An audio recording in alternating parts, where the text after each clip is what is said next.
I started taking psychiatric medications probably 40 years ago after my first divorce.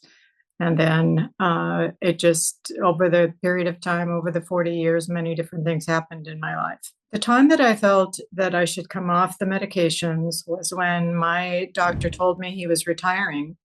And my first thought was, okay, well, who am I going to go to after 13 years? And he gave me a couple of referrals, which couldn't take new patients.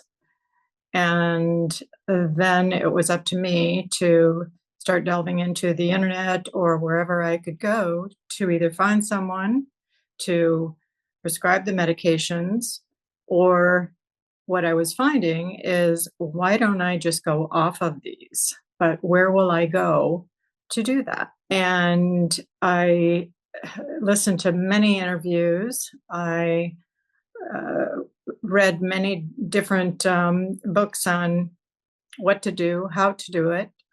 I'd had a very bad experience in the past where I had to go into the psych unit and death would have been easier. So I found Dr. Josef and listened to probably every video that he put out. And I kept seeing where people were suffering and where people had experiences like I did. Had that experience myself. I didn't want to go where I went off of something and had to suffer. What I was seeing was that there is a way that you can taper off the medications carefully.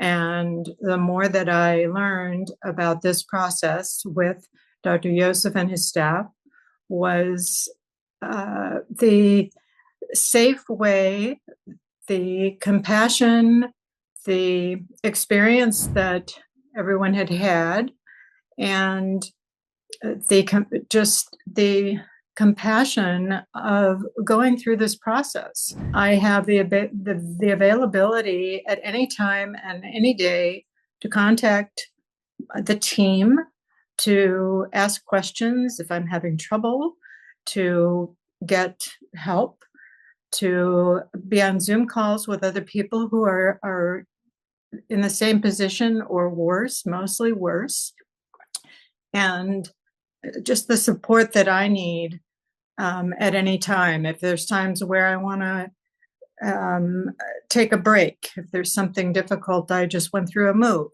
there's something difficult that I'm going through, they know, and they adapt to that with the medications. And so I've gone through many different times where I have taken a pause, where we have maybe changed the amount of medication, different things that have happened that I haven't had to worry about. I haven't had to try to think about doing it myself.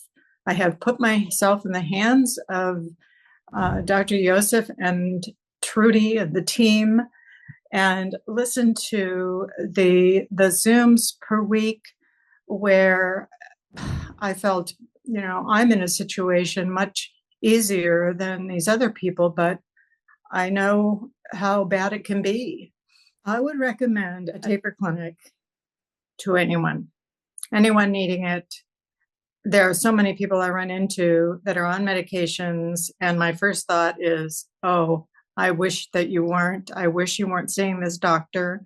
I happen to know and have been going to, have been seeing a group, and I would love for them to have this experience, not go through the pain and suffering, the emotional discomfort, and working with people who don't know what they're doing.